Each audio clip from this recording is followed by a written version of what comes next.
We all want it. This feeling of warmth, contentment, and yes, pure joy. It's the driving force behind so many of our decisions, big and small. From our careers to our relationships, even the little things like that perfect cup of coffee on a Monday morning, we're chasing happiness. But what exactly are we chasing? The search for happiness is a universal human experience. Across cultures and throughout history, people have dedicated their lives to understanding and attaining happiness. Philosophers ponder its meaning, religions offer paths to achieve it, and scientists strive to unlock its secrets within our brains. But despite its universal allure, happiness remains a surprisingly slippery concept. It's easy to get caught up in the pursuit of happiness, only to find ourselves feeling more lost and unfulfilled. We chase fleeting pleasures and external validation, mistaking them for true happiness. We compare ourselves to others, measure our worth against societal standards, and wonder why we fall short. But true happiness, the kind that lasts, isn't found in external achievements or possessions. It's about cultivating a deep sense of inner peace, contentment, and purpose. It's about finding joy in the everyday moments, practicing gratitude for what we have, and nurturing meaningful connections with ourselves and others. The journey to happiness is deeply personal, but by understanding its multifaceted nature, we can all take steps toward living more fulfilling and joyful lives. Happiness. It's a word we use so often, yet defining it can feel like trying to catch smoke. Is it a fleeting emotion, a burst of laughter on a summer day? Or is it a deeper state of being, a sense of contentment that permeates our lives? The truth is, happiness is both and more. From an emotional perspective, happiness is often associated with feelings of joy, contentment, and satisfaction. It's that warm feeling in your chest when you achieve a goal, the pure bliss of spending time with loved ones, or the simple pleasure of a sunny day. These emotional experiences, while fleeting, are important components of a happy life. Philosophically, happiness has been explored for centuries. Aristotle believed happiness was the ultimate goal of human existence, achieved through living a virtuous and meaningful life. Buddhists see happiness as a state of inner peace and liberation from suffering.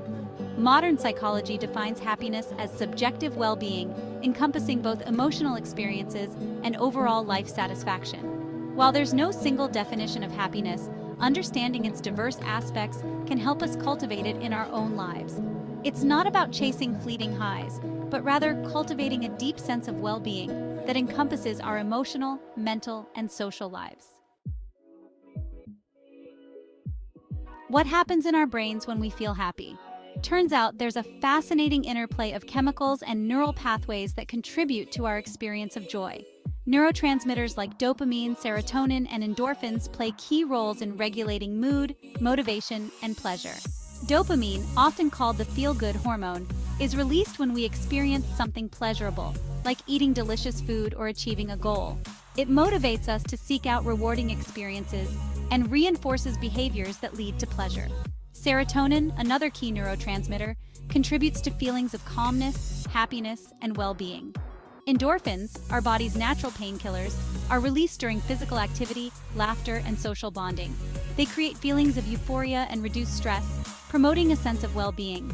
These neurochemicals don't act in isolation. They interact with complex neural networks in our brains, including the limbic system, which processes emotions, and the prefrontal cortex, which is involved in decision-making and self-regulation. Understanding the biological underpinnings of happiness doesn't diminish its magic. Instead, it highlights the powerful connection between our minds and bodies. By engaging in activities that boost these happy hormones, like exercise, spending time in nature, or practicing mindfulness, we can actively cultivate a more positive and joyful state of being. We are social creatures, wired for connection and belonging. Our relationships with others are fundamental to our well-being and play a significant role in our overall happiness. Studies have shown that people with strong social connections tend to be happier, healthier, and even live longer. Close relationships, whether with family, friends, or romantic partners, provide us with love, support, and a sense of belonging. These connections act as a buffer against stress, providing a safe haven to navigate life's challenges. Sharing experiences, both joyful and challenging, with loved ones deepens our bonds and enriches our lives. But it's not just close relationships that matter. Feeling connected to our communities, Whether it's through volunteering, participating in group activities, or simply interacting with our neighbors, contributes to our sense of belonging and purpose. Cultivating strong social connections takes effort. It requires nurturing our existing relationships, making an effort to meet new people, and engaging in activities that foster a sense of community. By prioritizing our social well-being, we're not only investing in our own happiness, but also contributing to the happiness of those around us. Happiness is a universal human experience, yet its expression and what constitutes a happy life vary significantly across cultures. What brings joy to an individual in Japan might differ drastically from what brings happiness to someone in Brazil. In individualistic cultures like the United States, happiness is often associated with personal achievement, self-expression, and the pursuit of individual goals. People in these cultures may prioritize personal happiness and satisfaction as a primary life goal. In collectivist cultures like Japan, happiness is more closely tied to social harmony, interdependence, and fulfilling one's role within a group. For example, in Japan, the concept of ikigai emphasizes finding joy and purpose in one's daily activities, often through contributing to the well-being of others or pursuing a craft with dedication and skill.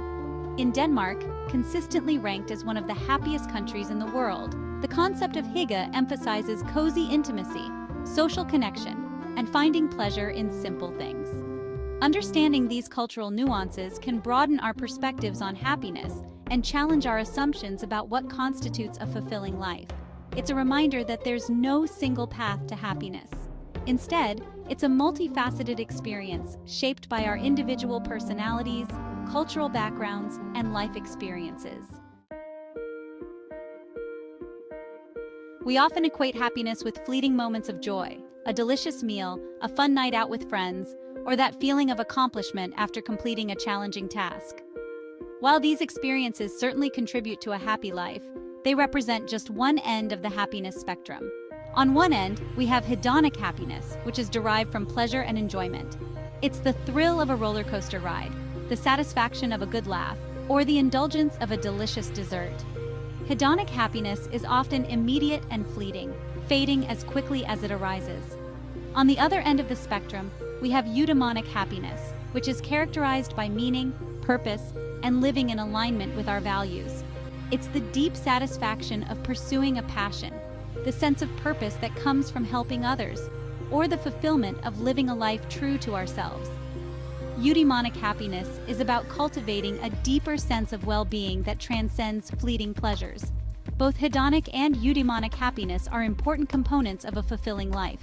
It's about finding a balance between seeking pleasure and enjoyment in the present moment, while also cultivating a deeper sense of meaning and purpose in our lives. While happiness is a complex and multifaceted experience, there are practical steps we can take to cultivate more joy in our daily lives. These tips aren't about achieving a permanent state of bliss, but rather about creating habits and practices that promote well-being and make it easier to navigate life's inevitable ups and downs.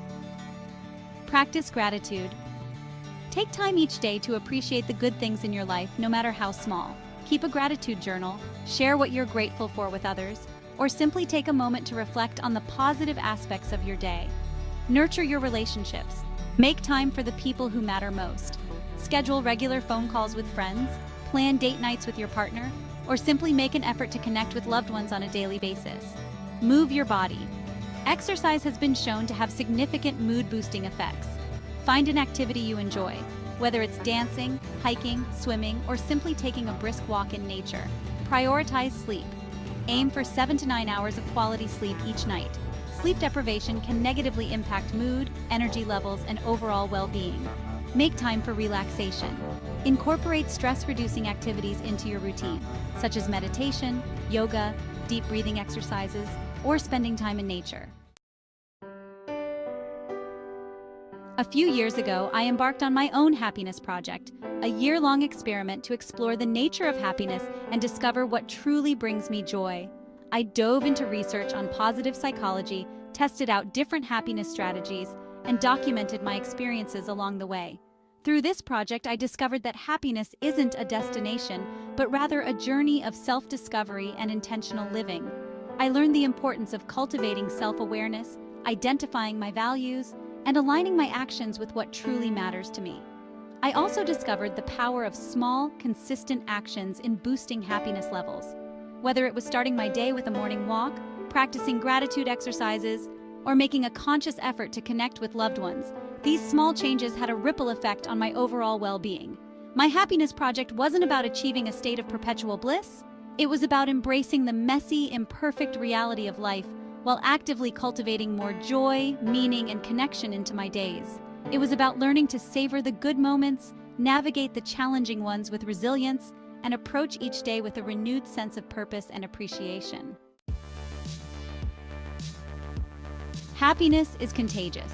When we cultivate joy and well-being in our own lives, it has a ripple effect, spreading outwards to touch the lives of those around us. Our happiness becomes a source of inspiration, encouragement, and support for others. When we approach life with a positive outlook, we inspire those around us to do the same. Our acts of kindness, no matter how small, have the power to brighten someone's day and create a chain reaction of positivity. By prioritizing our own happiness, we're not only investing in our own well-being, but also contributing to a happier and more compassionate world.